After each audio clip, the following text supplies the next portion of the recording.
Hello, everyone. It may be a good time for me to talk about the perspectives from Social Security uh, in relation to the market environment in Indonesia. Recently, I had a conversation on several stakeholders in the government sector and workers, representatives, and most of them are concerned about the global business environment is not very favorable for Indonesian government sector and their employees.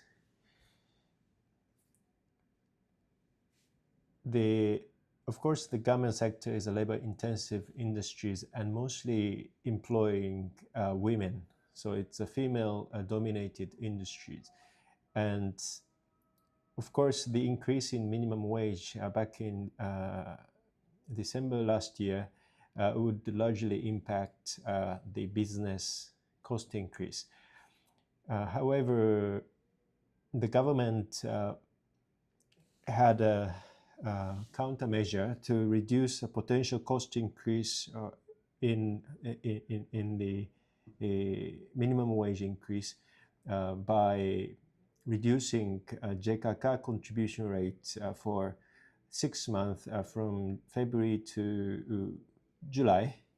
So potentially many garment industries employers can be benefited from this discounted contribution rate to be paid to BPJ's employment.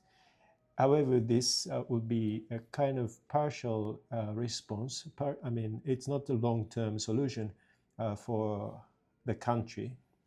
So what would be the next step forward for Indonesia to improve the business environment and the protection of workers?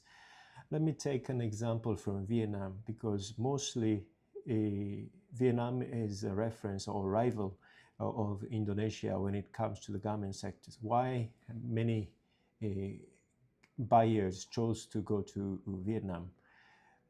From social protection perspective, Vietnam has much more developed social protection system compared to Indonesia. Let me take one example.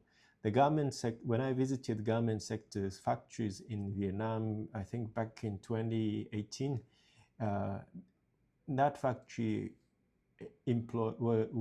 was employing about 12,000 female employees, and 2,000 of them get pregnant every month.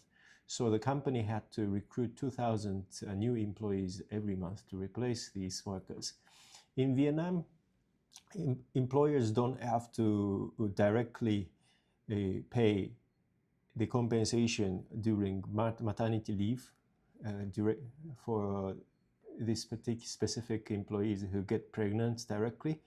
But the social security institutions called the Vietnam Social Security pay on behalf of employers. And Vietnamese women employees can enjoy up to 6-month maternity leaves with full salary. And this is a social security program. And the contribution rate is 3%, if I remember correctly, paid by the employers. And social security institutions pay maternity benefits directly to employees or through the companies. However, in Indonesia, the labor law requires employers to pay directly to their employees with their own funds, full salary up to 3 months previously, and that was reformed to be extended recently. However, because this is a direct compensation, employers' liability schemes, this is the employers' liabilities. And of course, the investors may see this as a cost, additional cost compared to Vietnam, because in Vietnam, all employers must share contributions. So construction industries, for example, that employ mostly men, also pay contribution to maternity benefit insurance fund. So it means that employers there share the contributions to pay maternity leave benefits. So in principles, the cost of maternity leave payment in the government sector should be much less than what it should be if Vietnamese employers must implement employers' liability schemes. So this is one angle we can think about, because Indonesia doesn't have such maternity leave benefit schemes here in place. And that's a difference between in Vietnam and Indonesia. Why I think that to be one indication on the potential cost of hiring women or investing in garment sectors in Indonesia. Another aspect we could think about would be the firing cost. I mean, it's not really a good word, but the severance pay here is relatively higher than any other countries.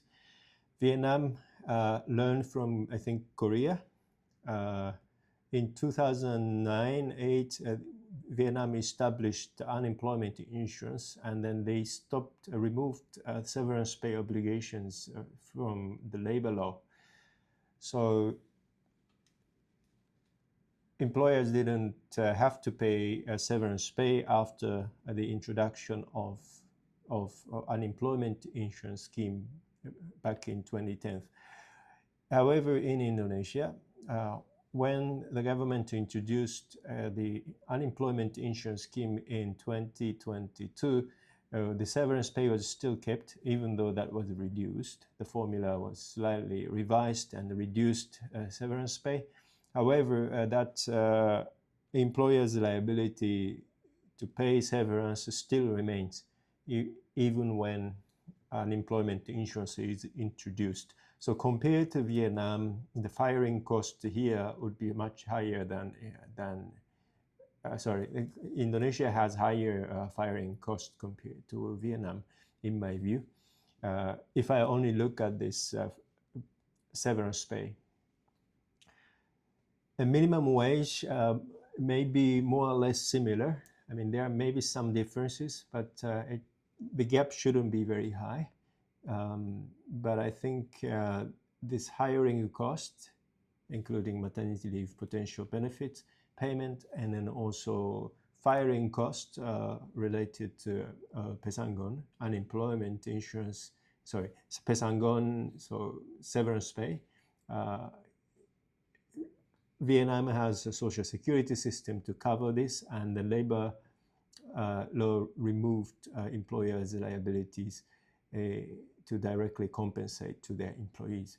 So hiring and firing costs over there are smaller compared to what employers in Indonesia need to pay. If I only look at these two aspects. So, and last but not least, I also like to touch upon the labor law reforms, Cipta Kerja 2023 number 6, if I remember correctly. One of the major change made was to relax the employment relationship.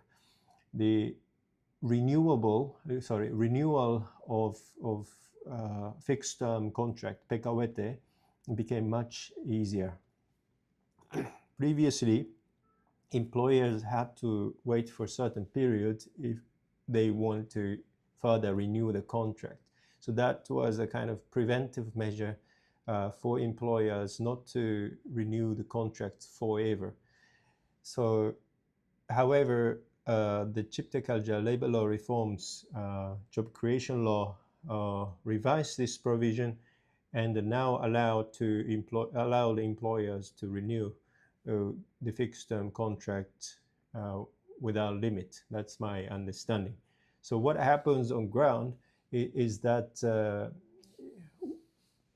workers may have a very short contract and will be terminated by employers by waiting until the expiration of fixed term contracts rather than dismissing them when employers would like to reduce the size of business. However, unemployment insurance scheme here doesn't provide a coverage in the case of the expiration of fixed-term contracts. So the fixed-term contractors or PKWT are the member of JKP, unemployment insurance. However, they are not usually eligible to receiving benefits, unemployment insurance benefits, because they are most common reasons for the unemployment is the expiration of their fixed-term contract. So there is a gap between the labor law and the unemployment insurance regulation.